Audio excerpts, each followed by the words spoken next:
I thank God Almighty for having blessed us with this wonderful day.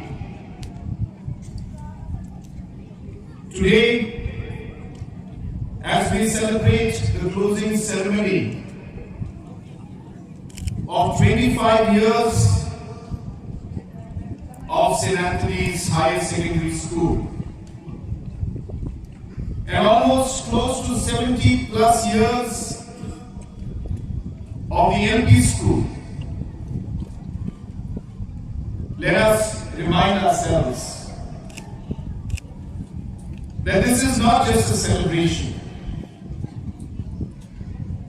Today, we look back at a journey of faith, a journey of sacrifice, a journey of hardship and hard work, a journey of commitment.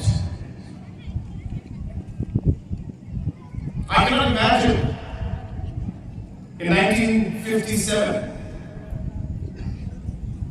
when Father Lucia was sent to Pynursla area. The hardship and the difficulties and the challenges he must have faced, not knowing what is there in front of him. But it was his faith that kept him going, that belief in him, that he is here for a purpose. The purpose to serve the people, purpose to serve God, purpose to spread the message of Christ. And today, after many, many years, here we are, seeing the benefits and the outcomes of what the founding members have laid many, many decades back.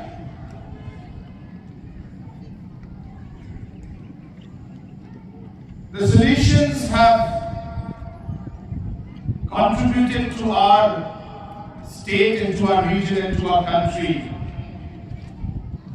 like no other congregation.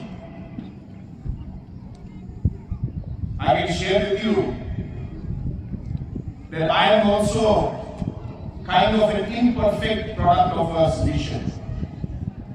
And I say imperfect because I was not directly molded by the solutions, but I am a product of the solutions. So I am a photocopy of a photocopy, as they call it. So I am not perfect in any way.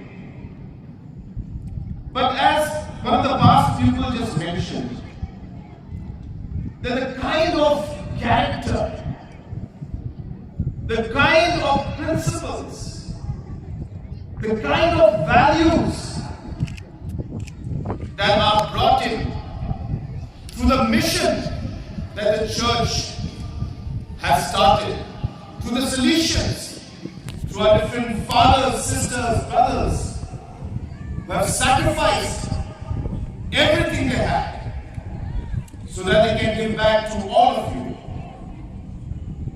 The values of discipline, the values of hard work, the values of faith. These are values that pass on from generations to generations. And this is what molds our society. I always believe in this very, very important saying that talks about investing in people. And the solutions and the mission, the different Christian missions, the different denominations, the Catholic mission and other missions, this is the same belief with which they move forward. And the belief is that if you are looking at returns in eternity, forever, invest, or they say plant people. It's a Chinese proverb. If you want returns in 1 year, plant flowers. You will get flowers in 1 year. If you want your returns in 10 years, plant trees that bear fruits. You will get plants, you will get trees, and you will get your return in 10 years. But if you want your returns for eternity and forever, plant people. Grow people. Because once you invest in people, when you plant people, when you grow people, your returns will be forever and ever and for generations to come. And this is really the foundation of what education is about. For us, as a government, we spend 15% of our budget on education. 3,654 crores, the highest on any department, is spent today on education. We have 55,000 teachers teaching in our state. We have 14,000 schools that are run by government and by private schools. About 7,800 plus are government and the rest are different private schools and SSA schools and other schools and semi-government schools. And out of this, close to 1,000 crores is spent from the government side to private institutes in terms of grants that we give in ad hoc and deficit. 1,000 crores every year is paid as grant in aid to private schools in the form of ad hoc and deficit grants. And we, as mentioned many times before, are the only state in the Northeast at least that supports private schools the way we do. All the other Northeast schools either have no private school being supported in grant in aid, no ad hoc, no deficit grant, or even if they have, it's less than 100 schools.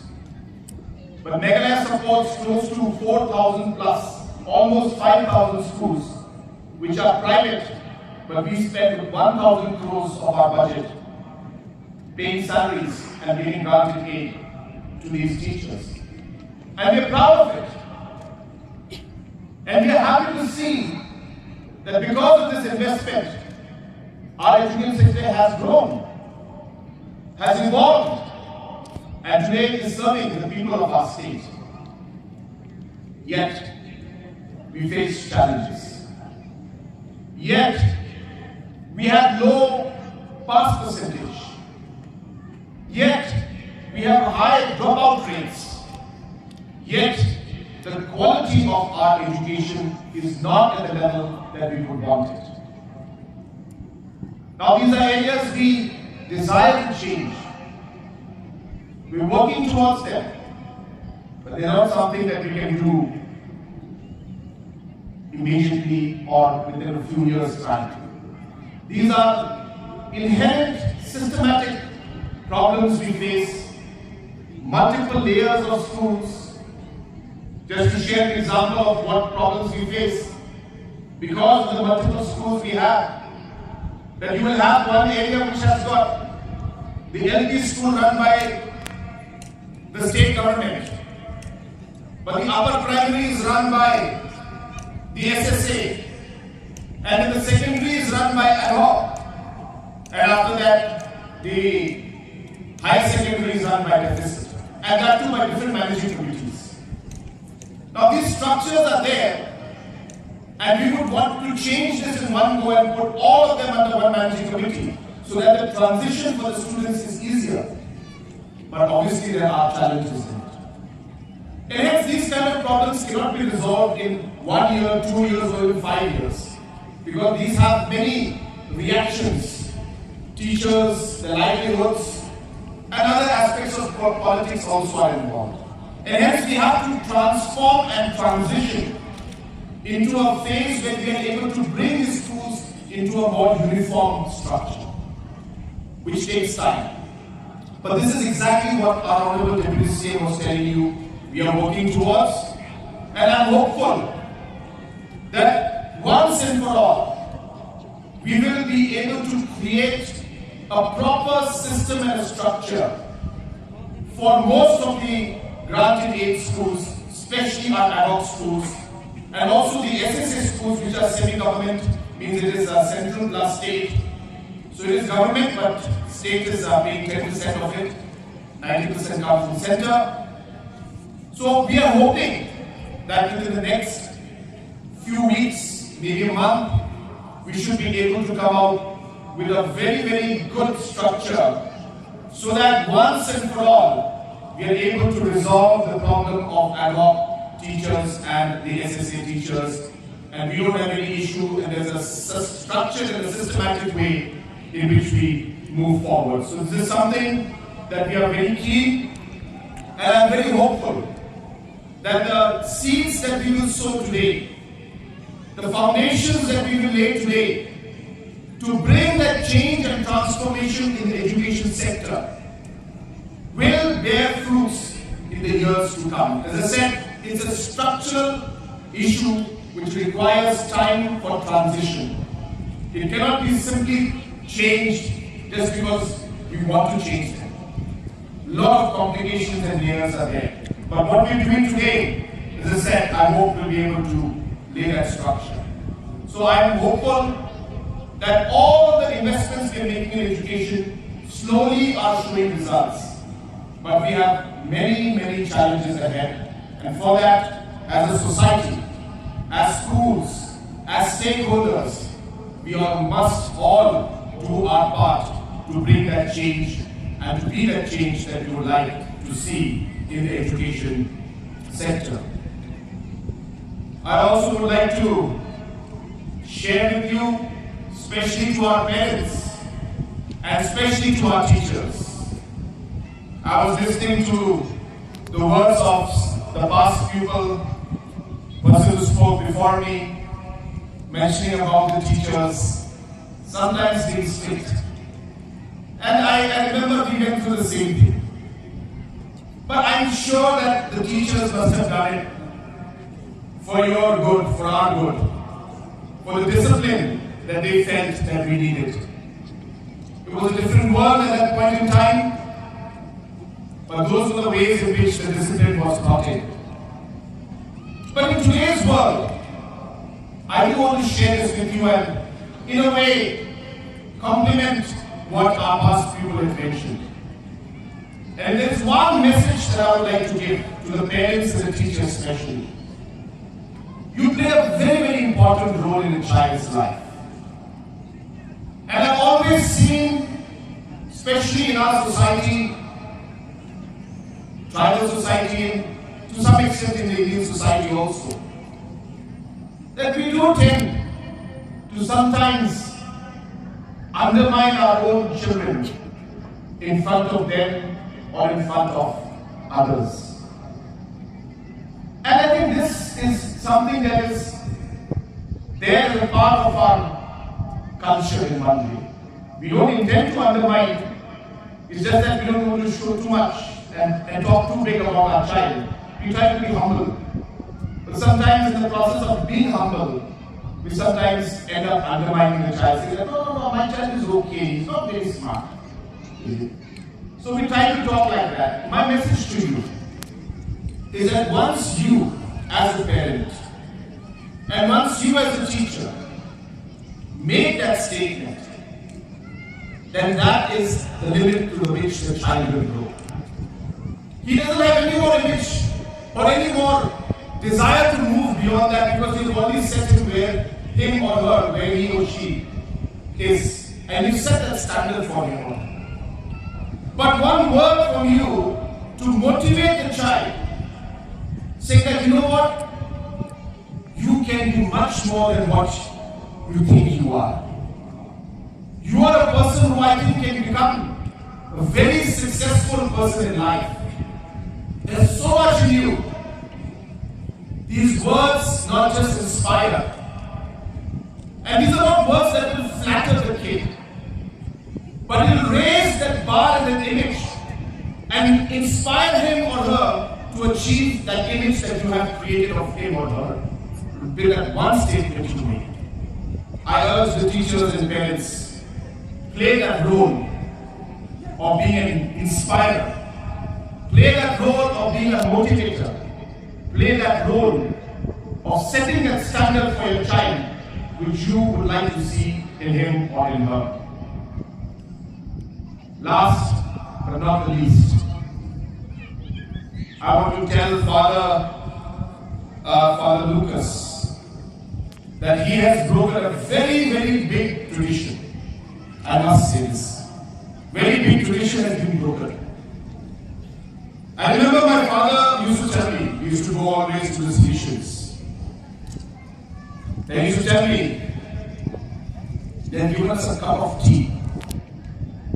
I think they may ask for something small.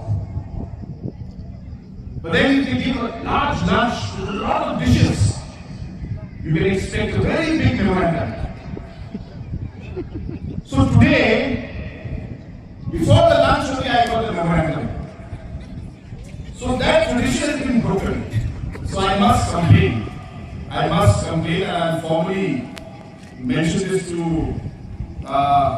even Archbishop and to the Rector General of the missions also, that this tradition has been broken.